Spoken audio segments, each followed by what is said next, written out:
नमस्कार।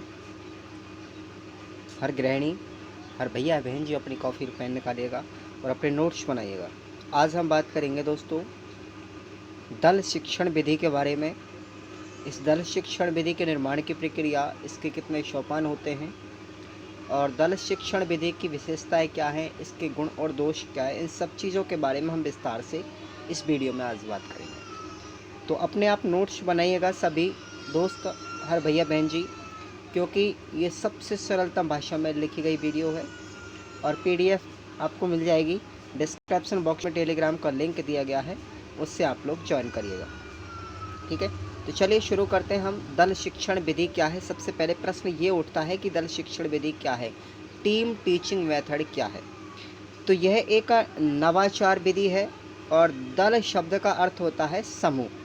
दल का मतलब समूह होता है, टीम का मतलब समूह होता है। अर्थात जब किसी कक्ष में विशेषज्ञ शिक्षक समूह के द्वारा अध्यापन कार्य किया जाता है, तब वह दल शिक्षण विधि के नाम से जाना जाता है। एक चीज़ और याद रखें दोस्तों, दल शिक्षण विधि को सहकारिता शिक्षण विधि के नाम से भी जाना जाता है। किसके नाम से? सहकारिता शिक्षण विधि के नाम से दल शिक्षण विधि को भी जाना जाता है। आगे बात करते हैं कि दल शिक्षण विधि के प्रतिपादक कौन थे, इसकी खोज किसने की थी।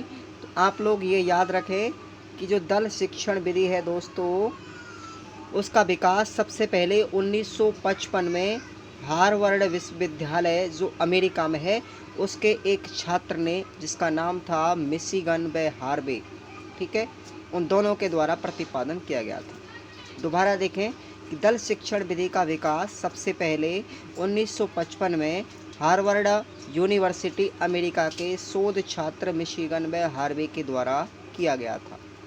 ठीक है, ये आप लोग याद रखें। आगे बात करते हैं दल शिक्षण विधि की परिभाषा।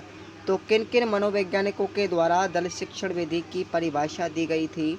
तो सबसे पहले बात करेंगे हम डेविड बारबक के अनुसार दल शिक्षण की क्या परिभाषा दी, देखिएगा। टोली शिक्षण व्यवस्था का एक स्वरूप है। टोली जो शिक्षण है एक व्यवस्था का एक रूप है, जिसमें कई शिक्षक अपने स्रोतों, अभिरुचियों और दक्षताओं को एकत्र करते हैं और छात्रों की आवश्यकताओं के अनुसार शिक्षकों की एक टोली के द्वारा प्रस्तुत किया जाता है। वे विद्यालय की सुविधाओं का समुचित प्रयोग करते हैं। ये परिभाषा किसके द्वारा दी गई थी? डेविड बारबिक के अनुसार दी गई थी दल शिक्षण विधि की। याद रख लें आप लोग इसको। उसके बाद दूसरी जो परिभाषा दी गई थी वो दी गई थी प्रोफेसर कार्लो ऑल्सन महोदय के द्वारा, और वो क्या कहते हैं देखिए। अतिरिक्त ज्ञान एवं कौशल से युक्त 2-3 अध्यापक परस्पर सहयोग से किसी शीर्षक की योजना का निर्माण करते हैं। किसी शीर्षक की शिक्षण योजना का एक निर्माण करते हैं और एक ही समय में छात्र समूह को पढ़ाते हैं, तब ये विधि क्या कहलाती है? दल शिक्षण विधि कहलाती है। तो ये जो विधि है, इसकी परिभाषा किसके द्वारा दी गई थी? ये प्रोफेसर कार्लो ऑल्सन के द्वारा दी गई थी। आप लोग ये भी याद रखें। ठीक है, उसके बाद तीसरी जो परिभाषा दी थी वो दी थी जेपी पुरोहित साहब ने दी थी, और वो कहते हैं कि दल शिक्षण जो विधि है वो अध्यापक की एक आधुनिक तकनीक है। इस विधि में 2 या 2 से अधिक अध्यापक मिलकर के नियमित रूप से किसी कक्षा की अध्ययन संबंधी योजना को बनाते हैं और उसे क्या करते हैं? क्रियान्वित करते हैं, उसे लागू करते हैं और उसका सब बाद में क्या करते हैं? मूल्यांकन करते हैं, उसका अवलोकन करते हैं, ठीक है, उसका एवोल्यूशन करते हैं। तो ये जेपी पुरोहित के द्वारा दी गई थी परिभाषा दल शिक्षण विधि की। हर भैया हर बहन जी से हम अनुरोध करेंगे कि वो अपने नोट्स बनाइएगा। उसके बाद में सेलिन व ओल्ड के अनुसार क्या परिभाषा थी, तो देखिए। दल शिक्षण विधि एक अनुदेशात्मक संगठन का वह प्रकार है जिसमें शिक्षण प्रदान करने वाले व्यक्तियों को कुछ छात्र सौंप दिए जाते हैं और शिक्षण प्रदान करने वालों की संख्या 2 या उससे अधिक होती है, जिन्हें शिक्षण का दायित्व सौंपा जाता है। वे एक ही छात्र समूह को संपूर्ण विषय वस्तु और उसके किसी महत्वपूर्ण अंग का एक साथ शिक्षण कार्य करते हैं। तो ये परिभाषा भी आप लोग याद रखें, ये शेलिन के द्वारा दी गई थी। अब बात करते हैं हम इसकी कार्य प्रणाली, इसके कितने सोपान हैं तो देखिएगा। तो इसकी कार्य प्रणाली के बारे में बात करते हैं। तो इस दल शिक्षण विधि के 3 सोपान आप लोग याद रख लें, माइंड में अपने 3 सोपान याद रख लें। पहला है, सबसे पहले हम क्या करेंगे, दल शिक्षण विधि में योजना बनाएंगे। उसके बाद में हम क्या करेंगे, अपनी व्यवस्था बनाएंगे। और व्यवस्था करके जब दल शिक्षण विधि कंप्लीट हो जाती है तो उसका क्या करते हैं, हम मूल्यांकन करते हैं। ठीक है, उसका मूल्यांकन करते हैं, उसका एवोल्यूशन करते हैं। तो ये दल शिक्षण विधि के अंतर्गत आप लोग क्या करेंगे, इन 3 सोपानों को याद रखेंगे। क्रम के अनुसार योजना बनाना, व्यवस्था करना और मूल्यांकन करना। ठीक है, ये 3 स्टेप हैं दल शिक्षण प्रणाली के। अगला पॉइंट आता है इसमें कि दल शिक्षण के सिद्धांत कौन कौन से हैं, वो भी आप लोग देखिएगा। दल शिक्षण के सिद्धांत भी आप लोग याद रख लेंगे। पहला सिद्धांत आता है हमारा अधिगम का निरीक्षण करना, अधिगम का निरीक्षण करना।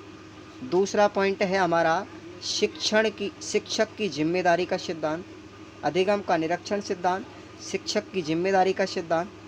उसके बाद में है छात्रों की संख्या का निर्धारण सिद्धांत। अगला पॉइंट है समस्या समाधान का सिद्धांत। 5वां है सामग्री के चयन का सिद्धांत। 6वां है विषय वस्तु के व्यवस्थित क्रम का सिद्धांत।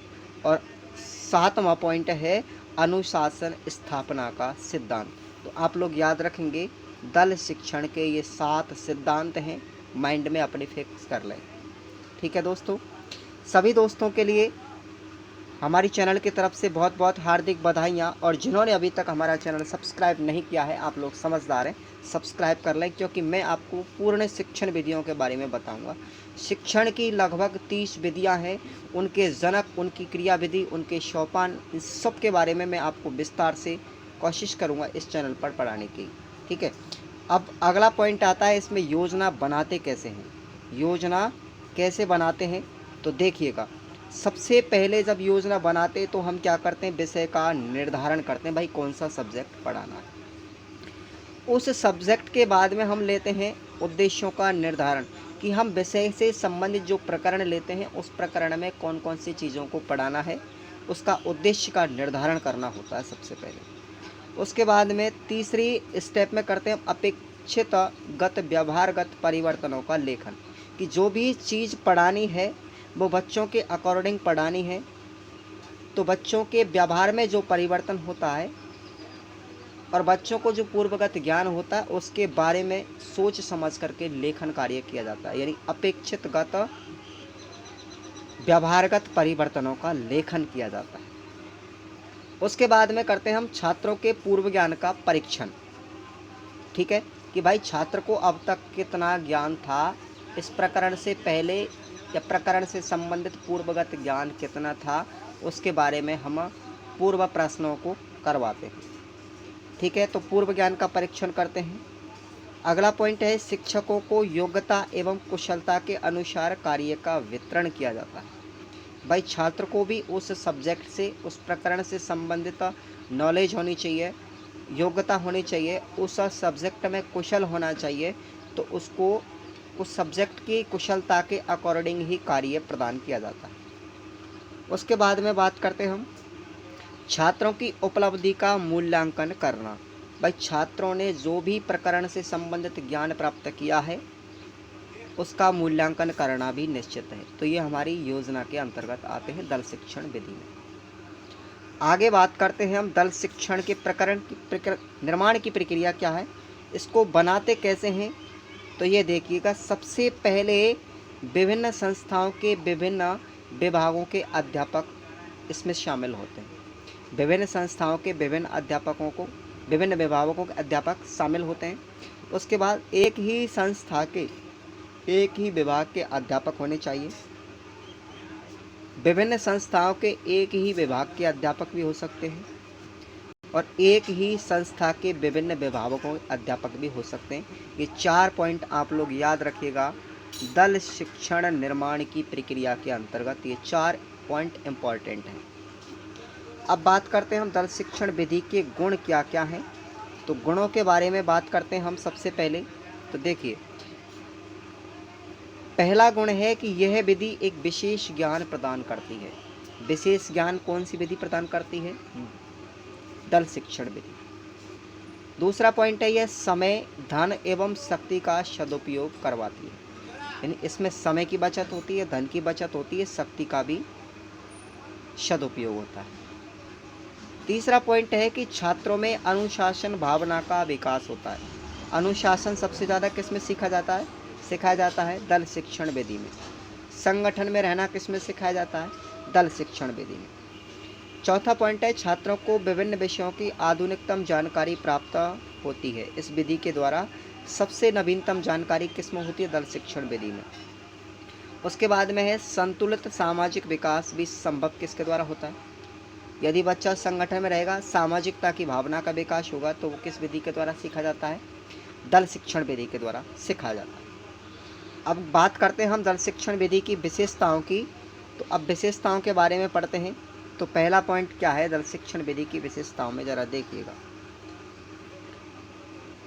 आम सभा, पहला पॉइंट है, आम सभा सत्र दल के नेता के द्वारा अध्यापकों का परिचय करवाते हुए प्रकरण की सूचना देना तथा मुख्य बिंदुओं की चर्चा करना। ये इसकी पहली विशेषता है।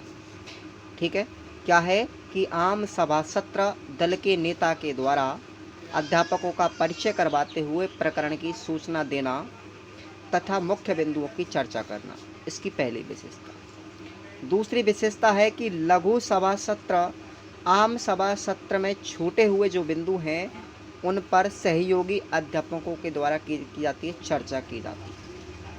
और तीसरा पॉइंट है कि प्रयोगशाला सत्र द्वारा छात्र अपनी शंकाओं का समाधान संबंधित विशेषज्ञों से प्राप्त कर लेते हैं। ठीक है, प्राप्त कर लेते हैं। तो ये 3 पॉइंट आप लोग विशेषताओं में याद रखें। और इसका अंतिम बिंदु है, हम दोष के बारे में पढ़ेंगे कि इस विधि के दोष क्या है। देखिए, प्रत्येक विधि के अंतर्गत गुण भी होते हैं और दोष भी होते हैं, याद रखें। आज तक दुनिया का ऐसा कोई सिद्धांत नहीं बना, ऐसी कोई विधि नहीं बनी जिसके गुण होने के साथ साथ दोष नहीं होते। प्रत्येक चीज़ का इस प्रकृति के अंतर्गत कटाक्ष होता है। ठीक है, तो इसके हम दोषों के बारे में बात करते हैं।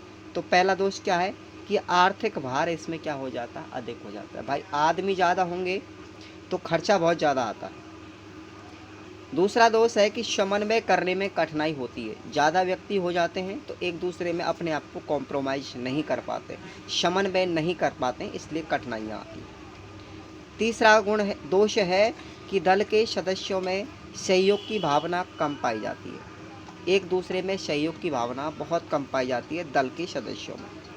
और चौथा पॉइंट है कि संपूर्ण पाठ्यक्रम नहीं हो पाता है। सबसे बड़ा मेन कारण इसका दोष है कि संपूर्ण पाठ्यक्रम दल शिक्षण विधि के अंतर्गत नहीं हो पाता है।